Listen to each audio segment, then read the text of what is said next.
Não, com esta linguagem não é possível você descrever nenhum problema real. O que você pode fazer é apenas expressar as sínteses confusas que se agitam na sua mente e que podem coincidir ou não com a síntese confusa que está na cabeça do vizinho. Mas o nível de comunicação aí é muito baixo, quer dizer, o proveito da comunicação, quer dizer, a eficiência da comunicação é muito baixa, tá certo?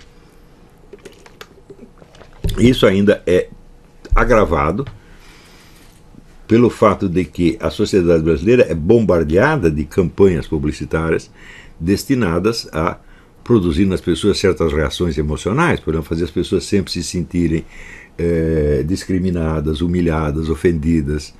Né? A ditadura do ofendidinho, com alguém usou esse termo, eu acho ótimo, a ditadura do ofendidinho. Não é isso? Então, esta indução das pessoas a sentir-se ofendidas e humilhadas confunde a coisa mais ainda, porque se você vê a comunicação entre duas dessas pessoas, elas coincidem apenas no sentimento de ofensa, mas elas de fato não têm uma visão real da situação. Por exemplo, se você pedir para uma pessoa que se sente discriminada, fala, me cita aí um caso real onde você foi discriminado, não é isso? A pessoa não consegue dizer nada. Ah, me olhou feio, fez uma piadinha, não vai passar disso aí, não é isso? E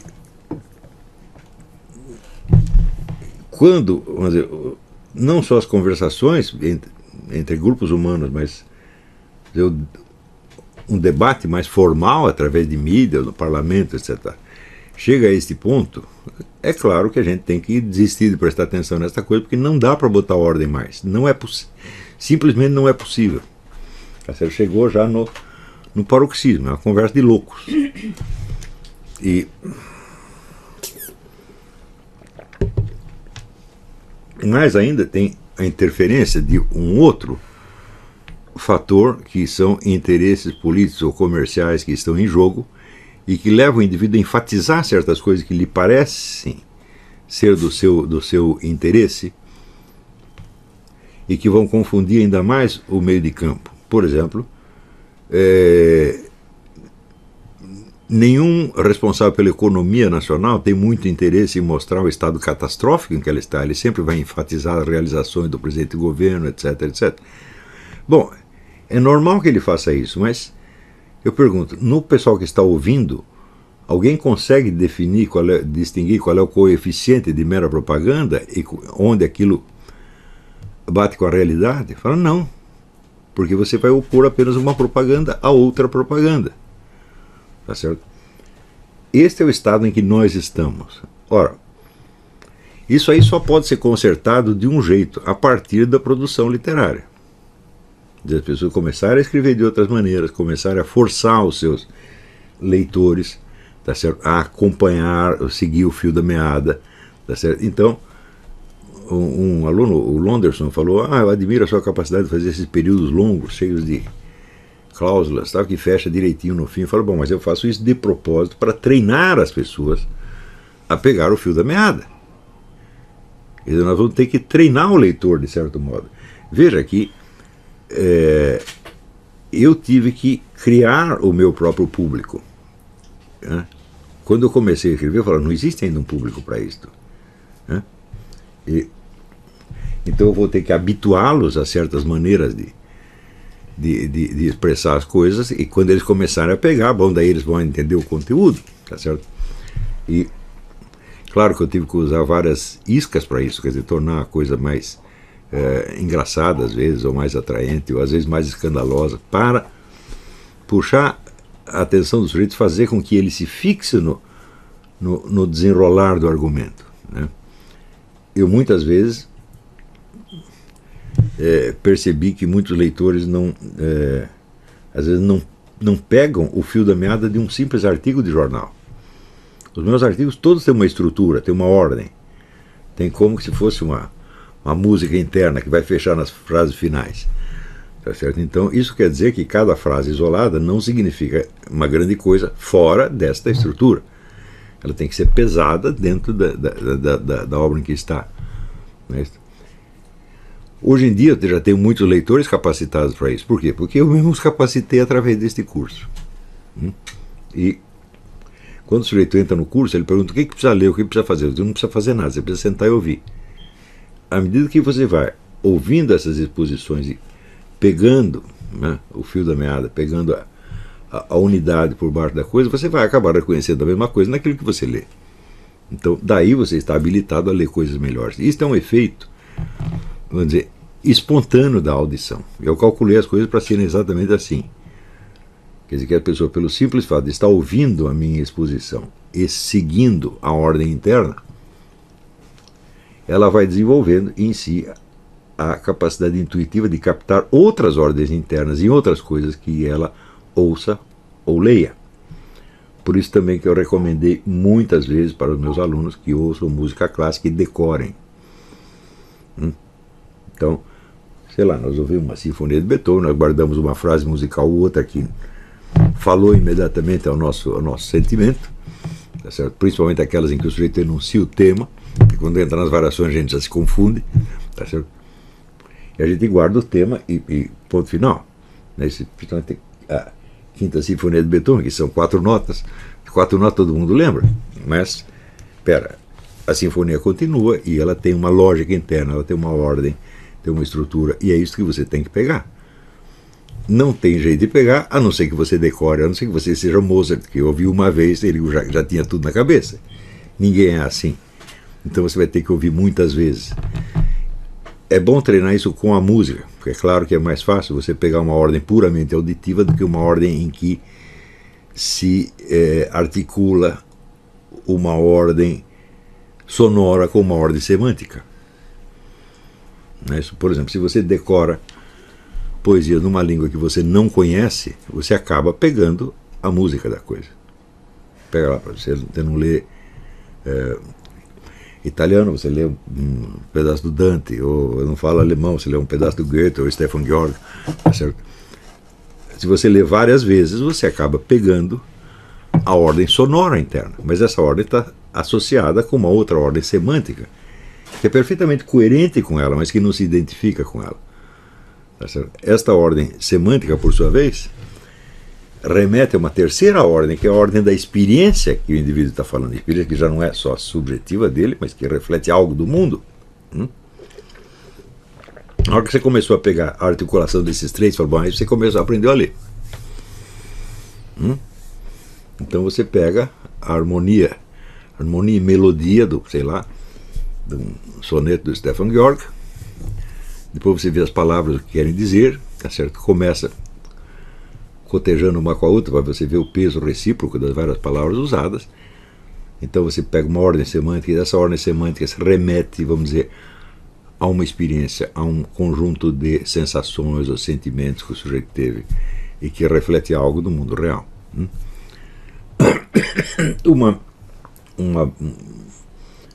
Um bom estudo sobre isto é o estudo do filósofo polonês Roman Ingarden, que se chama Obra de Arte Literária. Existe uma tradução portuguesa pela Fundação Calouste Gulbenkian. Eu não recomendo esse livro para você treinar essas coisas, mas é para você refletir depois de treinar. Quer dizer, não é uma obra didática, é uma obra científica. Onde ele, usando o método fenomenológico do mestre dele, que foi Edmund Husserl, ele descreve o que é efetivamente uma obra de arte literária e a descreve mediante a superposição de várias faixas que tem. Então, vamos, em primeiro lugar, uma obra de arte literária é um papel com uns sinais. Não é?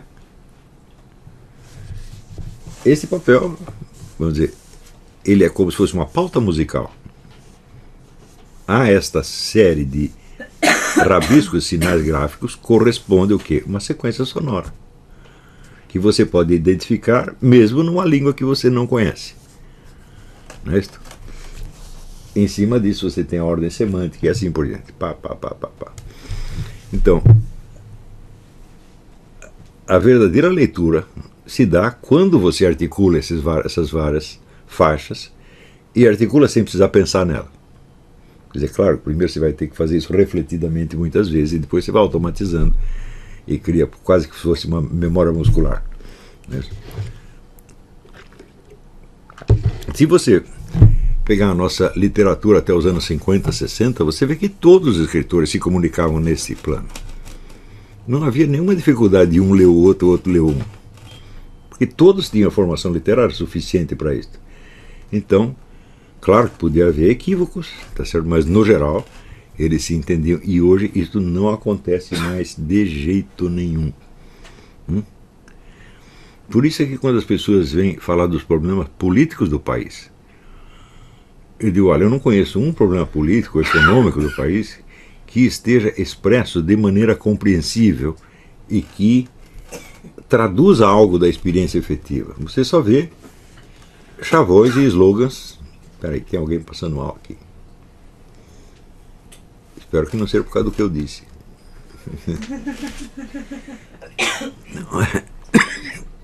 Então você só vê chavões, slogans e cacoetes mentais. Mas no fim você não sabe o que as pessoas estão discutindo. Eu sempre assinalo o fato de que um país que tem 70 mil homicídios por ano não pode haver nenhum problema mais grave. Não é isso? 70 mil homicídios por ano são 3 guerras do Iraque por ano. Vocês viram o bafafá mundial que houve por causa da guerra do Iraque. No Brasil você tem uma coisa 3 vezes pior e simplesmente as pessoas não debatem isso. Né? Debater muito mais o mensalão ou o petrolão, tá certo, do que isto. Né? Também vamos dizer, o desastre educacional brasileiro, que os nossos alunos sempre tiram os últimos lugares nos testes internacionais, apesar de todo o monstruoso investimento em educação que tem. Ainda tem gente que, né, vê o estado catastrófico da educação nacional e fala, não, nós precisamos investir mais em educação. Falei, peraí, veja o salto cognitivo monstruoso que houve aí. Eu estou dizendo que as pessoas ficam na escola, não aprendem a ler. Elas ficam 4, 5, 6, 8, 10 anos na escola, chegam até a universidade e não aprenderam a ler. Quanto você acha que custou a educação dessa pessoa toda? Você acha que o investimento foi pequeno? Não, o investimento foi monstruoso em comparação com o resultado. Quer dizer, a relação de custo-benefício está aí funcionando ao contrário. Então, como partir disso para você chegar à conclusão de que precisa mais investimento? Ou seja, o investimento em educação é um outro problema, completamente diferente. Tá certo? O investimento depende de quantas pessoas você quer educar, durante quanto tempo, qual é o número de professores disponíveis, etc. Ou seja, é um problema que em si não tem nada a ver com a eficiência da educação. Que se você pegar, por exemplo, sei lá, um professor mal pago e que esteja disposto a ensinar os seus alunos até o fim, ele vai obter um resultado muito bom. Não é isso?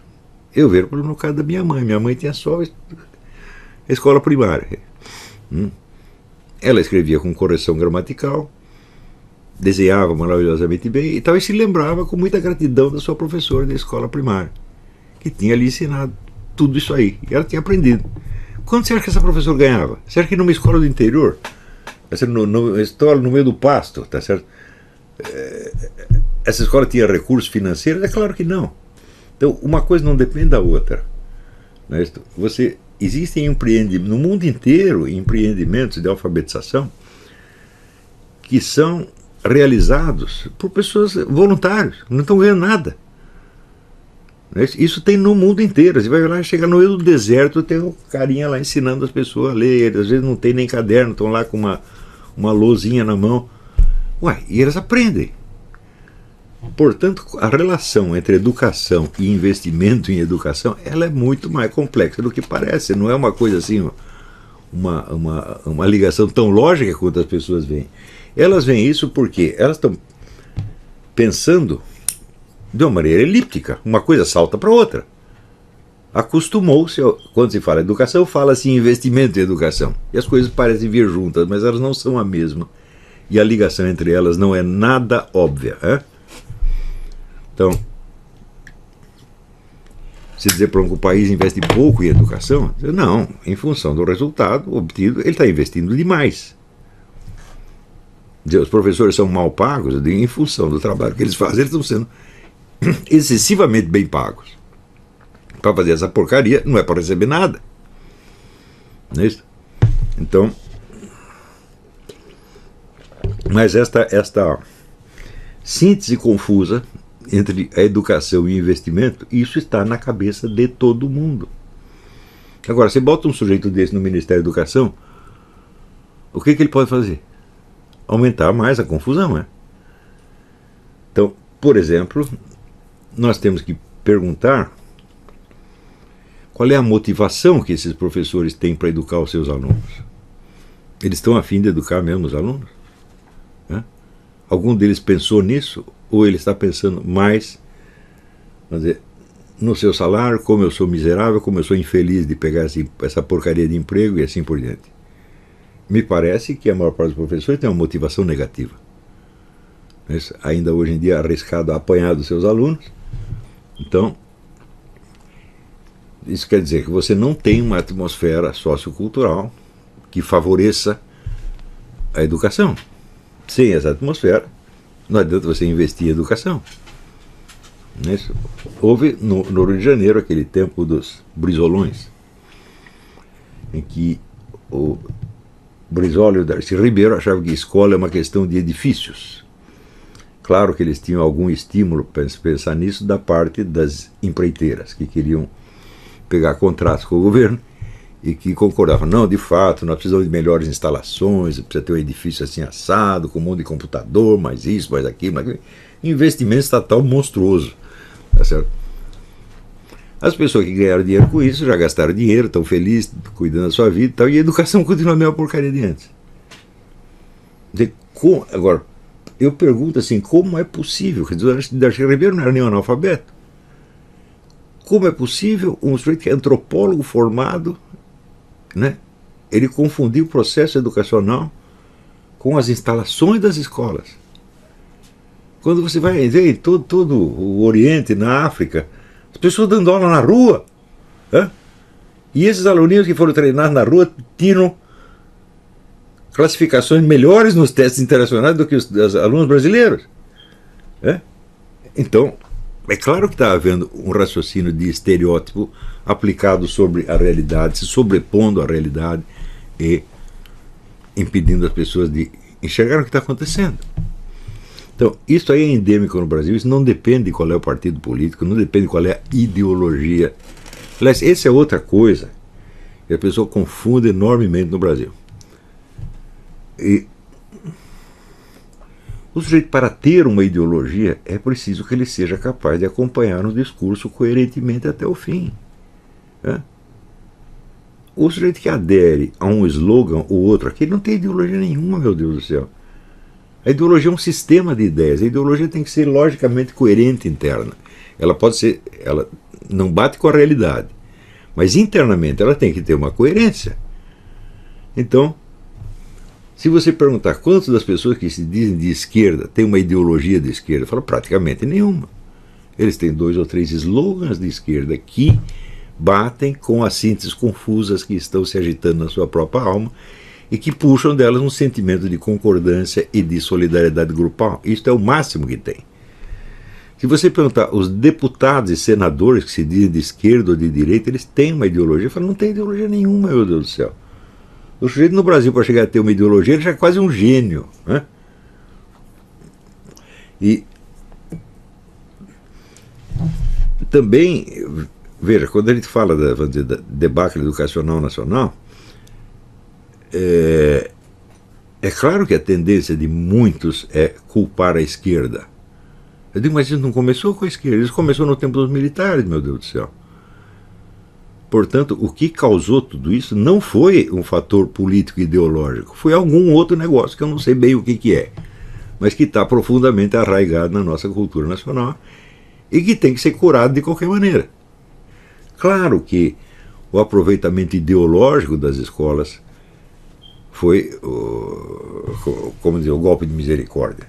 Quer dizer que as escolas já estão num nível baixíssimo, produzindo só analfabetos, e o sujeito vai colorir esse analfabetismo com 2 ou 3 slogans tipo direitos humanos, ou igualdade, ou diversidade, ou contra a discriminação, etc., etc., e dando a esse discurso um ar já de cultura superior, de modo que o indivíduo aprende esse discurso, ele, opa, agora eu estou entre os bons, agora eu deixei de ser aquele coitadinho, átomo solto na sociedade, agora eu já me integrei, eu sou um transformador da sociedade.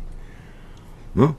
Então, é claro que aí chegou, então, né, o senhor já está moribundo, você vai lá dar um tiro na cabeça dele. Então, esta situação, ela já vem se arrastando há muitos anos, e eu não creio que haja nenhuma solução política para ela. Mesmo porque os agentes políticos são formados nesta mesma atmosfera. Não é isso? E uma atmosfera feita, vamos dizer, para as pessoas jamais conseguirem raciocinar sobre a realidade.